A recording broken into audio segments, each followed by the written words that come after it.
Basically আমি যেহেতু মাদ্রাসায় লেখাপড়া করছি, সেই হিসাবে আলেমদের মধ্যেই পরিগণিত। একটি বিশ্ববিদ্যালয়ের প্রফেসর হিসেবে আরবি ভাষা ও সাহিত্যের ডিপার্টমেন্টের চেয়ারম্যান হিসেবে রিটায়ার্ড করছি। লেখাপড়া আমার বাড়ি তো আমসড়ায়। আমসড়া কওমি মাদ্রাসা ছিল 1975 সাল পর্যন্ত। তো সেখানে হেদায়া জামাত পর্যন্ত পড়েছি।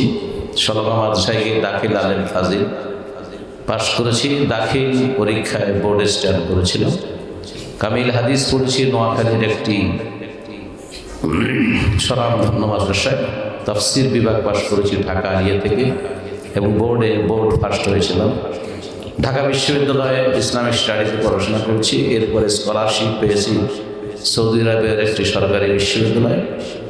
সেখানে গিয়ে আবারও অনার্স, মাস্টার্স এবং পিএইচডি করেছি 2004 সালে আন্তর্জাতিক ইসলামী বিশ্ববিদ্যালয় চট্টগ্রাম এর আরবি ভাষা ও সাহিত্য বিভাগে শিক্ষকতা শুরু করি।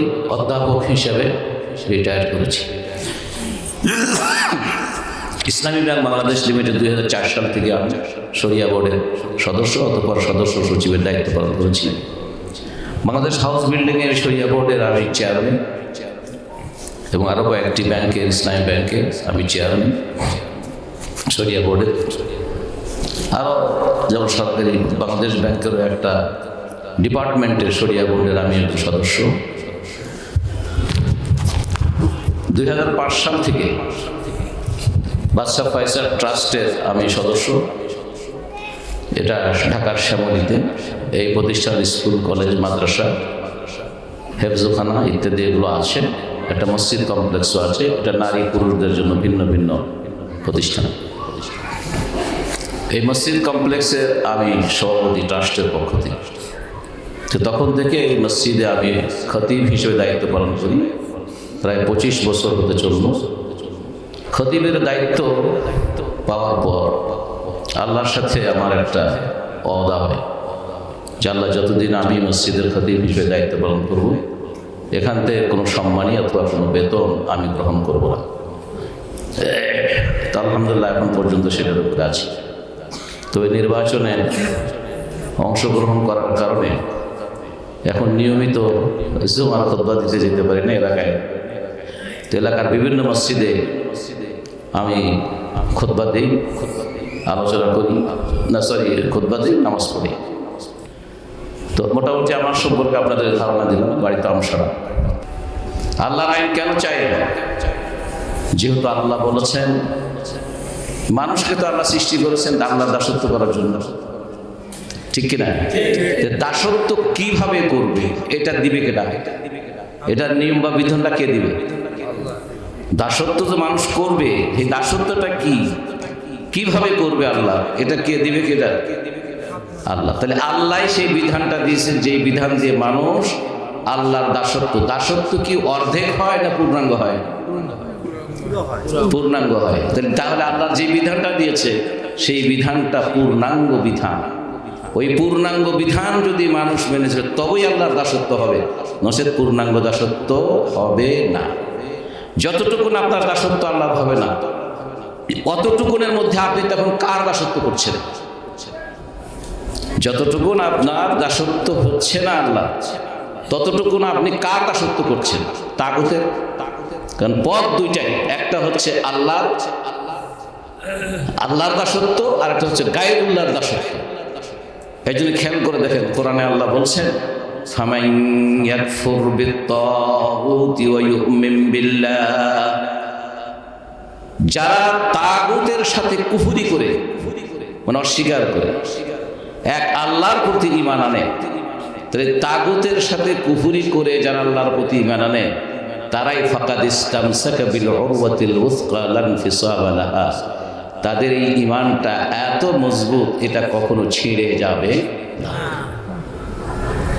তাহলে তাগুতের আনুগত্য হচ্ছে যখন আমি আল্লাহর আনুগত্য করছি না, আল্লাহর বিধান যখন মানছি না, যতটুকুন মানছি না ততক্ষণ আমি আল্লাহর বিধান থেকে বের হয়ে যাওয়া মানেই আমি তাগুতের বিধান আসছি। দুটোই পথ শুধু, আর তৃতীয় কোনো পথ নাই।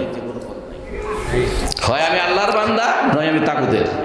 হয় আমার আল্লাহর বিধান মেনে চলি অথবা তাগুতের বিধান মেনে চলি।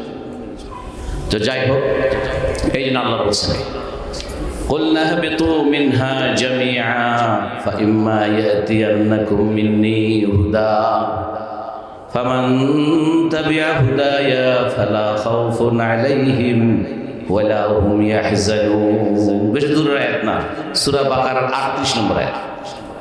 قُلْنَا اهْبِطُوا مِنْهَا جَمِيعًا, আল্লাহ বলছেন আমি বললাম যে এখান থেকে সবাই নেমে যাও। কাকে বলছে এই কথা? আল্লাহ আদম আলাইহিস সালাম এবং তার স্ত্রী হাওয়া আলাইহিস সালাম, এখান থেকে নেমে যাও মানে দুনিয়ায় যাও।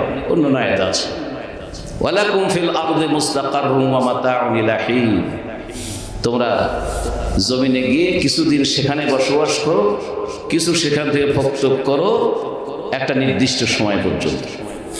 তো ওই প্রসঙ্গে আল্লাহ বলছেন কুলনা হাবিতু মিনহা ফাইম্মা ইয়াতিয়ান্নাকুম মিন্নি হুদা, আমার পক্ষ থেকে তোমাদের কাছে বিধান আসবে। ফামান তাবিআ হুদায়া ফালা খাউফুন আলাইহিম ওয়ালা হুম ইয়াহজানুন, যারা আমার এই বিধানকে মানবে তাদের ভয় নাই। কি নাই? ভয় নেই। তো ভয় কখন থাকে না বলো? মানুষের ভয় কখন থাকে না?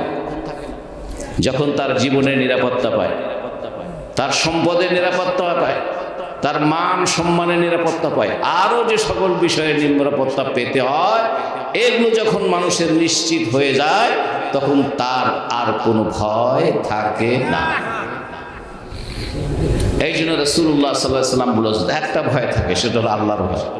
বাইরে খেয়াল করে একটুখানি, আমি শেষ করে দিচ্ছি। একটি ভয় তখন শুধু বাকি থাকে, সে ভয়টা কার? আল্লাহ। সূরা সহিহ বুখারীতে রাসূলুল্লাহ সাল্লাল্লাহু আলাইহি ওয়াসাল্লাম বলেছেন, খাব্বাব ইবনুল আরাদ তিনি যখন রাসূলুল্লাহ সাল্লাল্লাহু আলাইহি ওয়াসাল্লামের কাছে বললেন, ইয়া রাসূলুল্লাহ আলা তারানা আলা তারা ফিমা নাহনু, আপনি কি দেখেন না আমরা কোন অবস্থার মধ্যে আছি? আলা তাস্তানসিরুনা, আপনি কি এখনো আল্লাহর কাছে আমাদের জন্য একটু সাহায্য করবেন না? খাব্বাবকে চেনেন তো সবাই, ইসলাম গ্রহণ করার দায়ে অকথ্য নির্বাচন যাদেরকে করা হয়েছে তাদের মধ্যে খাব্বাব একজন। রাসূলুল্লাহ সাল্লাল্লাহু আলাইহি ওয়াসাল্লাম কাবা ঘরের দেয়ালের সাথে হেলান দিয়ে বসে আছেন, ওহো মুতাওয়াসসিলুন, তার মাথাটা ঢাকা চাদর দিয়ে। এই সময় খাব্বাব বললেন, রাসূলুল্লাহ আলা তারা মা নাহনু ফি, আপনি কি দেখছেন না আমরা কোন অবস্থার মধ্যে আছি? আপনি কি আল্লাহর কাছে এখন আমাদের জন্য সাহায্য চাইবেন না? আপনি কি আল্লাহ তাআলা লানা, আপনি কি আমাদের জন্য এখনো দোয়া করবেন না, মানে আমাদের এই জুলুম অত্যাচার থেকে যাতে করে আমরা বাঁচি? রাসূলুল্লাহ সাল্লাল্লাহু আলাইহি সাল্লাম বললেন, খাব্বাব, অতীতের লোকদের মধ্যে কেউ, তুমি যেমন ইসলাম গ্রহণ করেছো, এই ঈমান গ্রহণ করার কারণে একজন ফায়ুতাবির রাজুল, একজন ব্যক্তিকে ধরে নিয়ে আসা হতো, ওয়ায়ুহরাফ ওয়ায়ুহফার লাহুল খান্দাক, এবং তার জন্য খন্দক খোঁড়া হতো, গর্ত খোঁড়া হতো। কি পর্যন্ত? ইলা খাসিরা, তার এই কোমর পর্যন্ত। তারপরে সেখানে ফায়ুদাউ ফি, তারপরে সেখানে তাকে দাঁড় করানো হতো, ওয়াইয়াহসু আলাইহি তুরাব, এবং মাটি দিয়ে ঢেকে দেওয়া হতো এই পর্যন্ত। সুম্মা ইউতা বিল মিনশার, তারপর একটি করাত আনা হতো, ওয়াইউদাউ আলা মাফরিক রাসিহি, আর এই মাথার মাঝখানে সেই করাতটা রাখা হতো। এরপরে লোকটাকে দ্বিখণ্ডিত করা ফেলা হতো, তবু সে আল্লাহর